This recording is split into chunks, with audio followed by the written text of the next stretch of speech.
All right, we're back here on the Rob Dibble Show with Ben Darnell.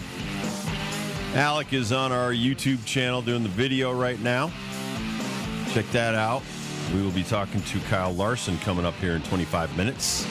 He's in third place in the playoff standings as they go into New Hampshire Motor Speedway for the Mobile 301. Why 301, Benny? Do we need an extra mile on the... Oh, you've been playing with your microphone again. So, Ben's trying to get Engineer of the Year. 301, that's how many miles, Rob?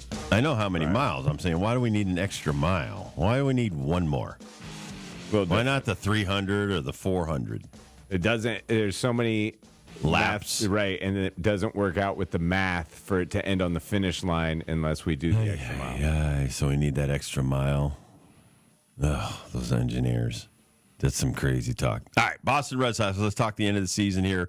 They are in second to the last playoff wild card position behind the Yankees. They didn't play well against the Yankees until last night. They finish up not the hardest schedule in the world until really Toronto and Detroit. They have the A's at home, and then they go on a little road trip to Tampa and then over the border to Toronto, finish up at Fenway against the Tigers, who will by that time already have clinched and possibly be resting their pitchers for the postseason. Or does A.J. Hinch want to nail Cora to the wall and not allow him into the postseason as they used to coach together down with those Houston Astros back in 2018? Well, Red Sox better watch out, man. I mean, just the small margin that you have to work with here in the next couple of weeks. A lot of teams coming up on your back. But everybody's dealing with the pitching. That's not a big factor. I think the craziest thing is that West. Just that. Well, division. Seattle Mariners overtaking Houston, which makes Houston want to. They can't rest in order to get into the postseason. Kind of like crazy going back and forth to win the American League West or get that final wild card. Right now, they are in that third wild card right behind the Red Sox, who are 2.5 behind the Yankees, and then 5.5 behind the Toronto Blue Jays in order to win the division. I think it's harder to win the division. But then you get the Rangers are 2 back of that third spot in the same division with Seattle and Houston. You got the Guardians are 2.5 back. They dumped their whole team. And they're 78 and 71. I mean, they just have a will to live. They do not want to die and go into the offseason and go golfing. Jose Ramirez, one of the most underrated players in the major leagues. We don't care, and they've won 9 of their last 10 games. Yeah, it's a superior belief system because you know you're going to have one of the lowest payrolls year in and year out. They dumped a bunch of guys this year to lower the payroll to try to re-sign some of these guys and sign new free agents next year and basically start over. And these guys were like, nah, we don't believe in that. And one of my biggest philosophies that I was taught coming up, you got to play 500 on the road. They're 37 and 37 on the road, 41-34 at home. I think that whether or not they make the postseason or not, this is a winning year for this franchise because you've put everything against them and not wanted them to win, and they're still winning in spite of that. But that's the people who have been coming through have been the mainstays in their lineup. I think Stephen Kwan is still at the top of that lineup. That was supposed to get traded because of that speed. He plays great outfield all over the place. Like you said, J. Ram's always bringing in a run. And we learned last week he steals bases like the best and one of the tops in stolen bases, even though he's one of the bigger boys. They should win baseball games. They beat the White Sox last night 3-2. Like, they win those games. They don't mess around. Red Sox, I wouldn't say the same. Red Sox are going to mess around with the Oakland A's, Sacramento A's, Las Vegas A's this week. They will. I just know they will. But teams that don't have the talent, that find themselves in the position they are in, the Cleveland Guardians being that perfect team to win those should-win games. Kyle Manzardo, now first baseman that basically knocked Carlos Santana off the roster and off the team. Yeah.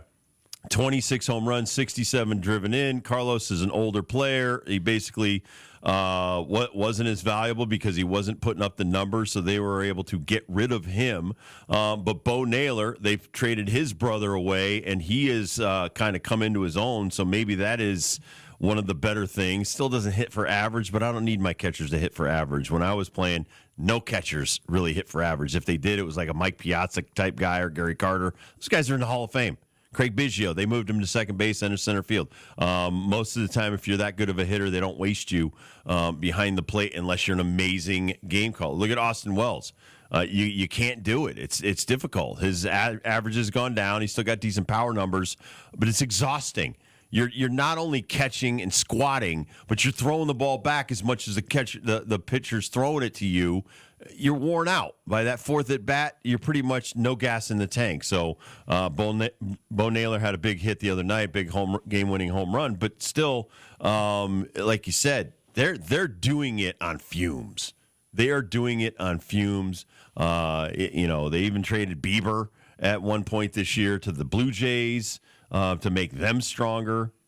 I'm wondering, because I was just wondering this gambling situation that's going on with that clubhouse, that if there's just some kind of factor of there's no way I'm going to make them think I'm throwing a game. Right. Like I do not want to have some kind of that black cloud or that investigation that's going on with their bullpen, those two guys that had obvious throws that look like red flags all over the place if you're a 100%. gambler, if you know it. So if you're on that team, I'm just wondering, because this kind of stuff doesn't happen, in the past. I can't go back to the Black Sox and see how they were playing. Which was on TV, by the way. Oh, was it? Actually, it was about the trial and stuff like that. There was a whole special on it the other night. I don't know how they looked in 1920. Like, did they come out and like, you know what? We're going to show them we're playing it on the up and up. I don't have that reference, but I'm wondering if the Guardians think that way, where if I'm playing first, I better not make the dumbest bonehead error because the FBI is going to be knocking on my door tomorrow. I don't know. It's not Francona because he ain't there anymore. They win these should-win games. They swept the Sox. I think they dropped one to the Royals. They beat the crap out of the Rays. They don't sweep the Red Sox. They don't sweep the Yankees. They don't sweep the Blue Jays. They sweep the Orioles. They sweep these crap teams. They sweep the games they should win, and that's what has them in this position right now. Well, I mean, they were doing this. They thought they were sly with the micro bets, but then when they had to the pitchers, it's Louis Ortiz and Emmanuel Clase, who's one of the best closers in the game. And he was going to get paid here in the next few years. Yeah. It's just so stupid. But he was throwing the ball 50 feet. He was throwing the ball 5 feet away from the batting zone. He was making it so obvious. It was almost laughable. It's like, all right, if I'm a basketball player and I'm supposed to, point shave a little bit, I don't throw my shots over the backboard. I just barely miss a shot here, or I'm dribbling it around enough to where a guy can steal it from me. I don't make it look obvious because, like you said, Benny, you don't want people to think you're cheating. And so if it does come back and you're like, okay, well, he had some bets on these games, and then you go back, you look at the video, oh, man, look at that first pitch. And he threw that thing to the back. Oh, look at the second pitch. He threw it like 5 feet over the catcher's head and 10 feet away from the batting zone. It's so obvious. I mean, these guys, and nobody's saying that baseball players or any athletes are rocket scientists, but God, you can't be this stupid to where you make it that obvious to where John Boy or anybody else that covers baseball can just quickly go back to your appearance. Here's the thing. Every appearance you do now is on YouTube. Every appearance is videotaped by someone's telephone. I mean, it's not like back in the day when I was playing. Most phones didn't even have a video camera on it. A lot of people in the stands had video cameras, but they weren't probably taking. Oh, hey, there's Rob Dibble. I'm going to take a bunch of video of every pitch, even his warm-up pitches. I don't even think all of those were being videotaped by our own staff to show me. Because we had video cameras in the home dugout and the away dugout so you could get both angles of what you were doing on the mound and go over it. And I wasn't the biggest video guy, so they're probably like, oh, Dibble's not going to watch this crap anyway. So they probably didn't videotape everything. Everything is chronicled and videotaped now by Major League Baseball and all their entities, where you could quickly go right back and look at that at bat, look at that pitch, look at that catch that you dropped in the outfield intentionally. Oh, God, that's obvious. It just popped right out of his glove. I mean, that's what I'm talking about being so stupid that you're actually a part of the games you're betting on. You're not even smart enough to bet on maybe another game that you're not involved in. You're stupid enough to get in the game, in your game, which is, if you're the closer, you don't know if you're going to pitch or not in a certain game. But you've bet micro bets on these games so that if you do get in there, you can help lose that game or win that game or whatnot, so that you win the bet. That's pretty pathetic by any standard. I hope they get in, and I hope they have some success, and those dudes are watching them, wishing that they were on the team. So the Guardians closing in on the AL, Giants closing in on the NL, even though they dropped a couple to the Dodgers. A little walk-off grand slam for them to win one of those games. The Phillies extend their lead over the Mets, winning a couple of games in their series over the weekend. And lo and behold, on Friday night, Walker Buehler shows up and throws 5 great innings for the Phillies. It's like all these quarterbacks. Can't make that crap up. Why the hell wasn't Daniel Jones playing like that? But you can't make that crap up. So, you're given a second chance. Yep. You pitch with a sense of urgency. You see him in the World Series. You go, and you're locked in with a new catcher, new pitch comm, new pitching coach, and all of a sudden, hey man, I'm a new guy. I feel great. He did great. 8-2 win for Walker over the Buehler. Kansas City Royals. He ended up with 5 innings of work, 5 hits, 1 earned run. He did strike out 3, only 90 pitches in those 5 innings. They kept him from that 6th inning, which could be the bugaboo. Get him off the field before he messes it up. What do you think of Cal Raleigh tying Mickey Mantle? Or was it surpassing Mickey Mantle for switch I think hit? they tied 54. I think they're tied. I think he needs one more to stand alone. That's still incredible. He's muscling Seattle in front. Still incredible. Muscling them in front. Well, it's exciting too. So he's doing a record, and I mean he's doing a career thing and a record thing and all this, and they're in the playoff hunt.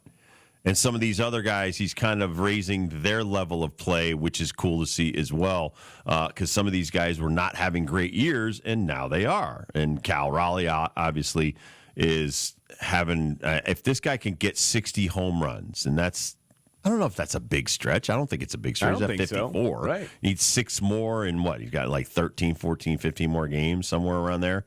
I think he could do one every 3rd game and get there.